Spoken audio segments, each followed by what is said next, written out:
বর্ষবরণের খবর জানাতে শাহবাগ থেকে এই মুহূর্তে আমাদের সাথে যুক্ত হচ্ছেন আশরাফুল আলম আকাশ এবং খুলনা থেকে সরাসরি যুক্ত হচ্ছেন মামুন রেজা। শুরুতে আশরাফুল আলম আকাশের কাছে যাব। আকাশ, নববর্ষ উদযাপনের কি চিত্র দেখছেন এই মুহূর্তে?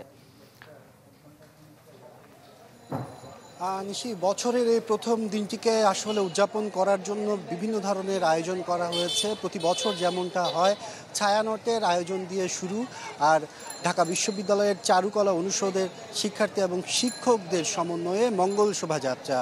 এই শোভাযাত্রাটি বলা যায় আজকের দিনের মূল আকর্ষণ ছিল।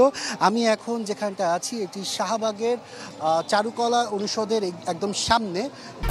1, 2, 3 ঢাকায় জমি জিতে নিন 100% ক্যাশব্যাক সহ 20 কোটি টাকার পুরস্কার।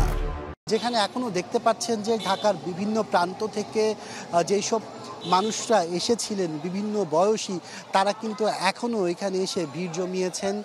আর এখানে বিভিন্ন দোকানদাররা বৈশাখের বিভিন্ন জিনিসপত্র নিয়ে তাদের পসরা সাজিয়েছেন, যেখানে কেনা বেচাও করছেন। অনেকটা মেলার মতো বলা যায় যে জায়গাটা জমে উঠেছে।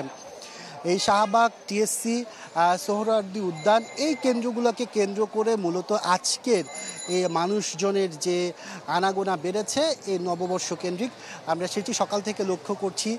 বেলা যত বাড়ছে আসলে বলা যায় যে কি দ্বিতীয় পর্বের যে মানুষজন, শোভাযাত্রার পরের যে মানুষজনরা, তারা কিন্তু এখন আসতে শুরু করেছেন পরিবার পরিজন নিয়ে। আর এই যে ভেতরে যে দৃশ্যটি দেখছেন, এটি হচ্ছে মূলত চারুকলা অনুষদের ভেতরে। সেখানে আসলে শিক্ষার্থীরা অবস্থান নিয়েছেন। তাদের যারা সিনিয়র আগের সাবেক শিক্ষার্থী ছিলেন তারা আর বর্তমান সবাই মিলে কিন্তু একটু মিলন মেলায় আসলে পরিণত হয়েছে। সব মিলে বলা যায় যে কি এই আজকের দিনটিকে উদযাপন করার জন্য মানুষের মধ্যে একটি অন্যরকম উৎসাহ উদ্দীপনা আমরা দেখতে পেয়েছি। আর সবারই একটি প্রত্যাশা, সেটি হচ্ছে যে সবাই যেন সাম্প্রদায়িকতার ঊর্ধ্বে গিয়ে অসাম্প্রদায়িক একটি বাংলাদেশ গড়ে তুলতে পারে। এই ছিল এখানকার অবস্থা। ঋষি, আকাশ, আপনাকে অনেক ধন্যবাদ। এই মুহূর্তে আমরা মামুন রেজার সাথে যুক্ত হব। খুলনা থেকে যুক্ত আছেন তিনি। মামুন, খুলনায় নববর্ষ উদযাপনের কি চিত্র দেখছেন আমাদের জানান।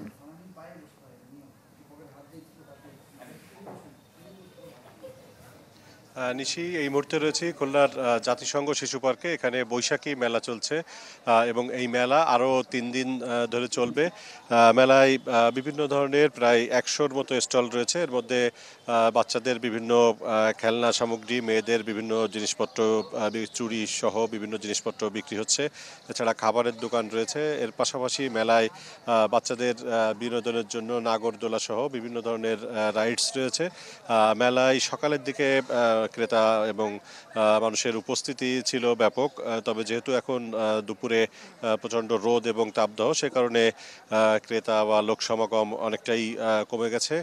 যারা বিক্রেতা রয়েছেন তারা আশা করছেন যে বিকালের দিকে মেলা আবার জমজমাট হয়ে উঠবে। আর সকাল থেকে খুলনায় বিভিন্ন সংগঠন, বিশেষ করে বাংলাদেশ উদীচী শিল্পী গোষ্ঠী, খুলনা জেলা প্রশাসন, সম্মিলিত সাংস্কৃতিক জোট, Abbas Uddin academy, Bangladesh medical association সহ বিভিন্ন সংগঠন মঙ্গল শোভাযাত্রা, বাঙালি খাবারের আয়োজন, এছাড়া বর্ষবরণে বিভিন্ন সাংস্কৃতিক অনুষ্ঠানের মধ্য দিয়ে বাংলার নববর্ষ বরণ করে নিচ্ছে।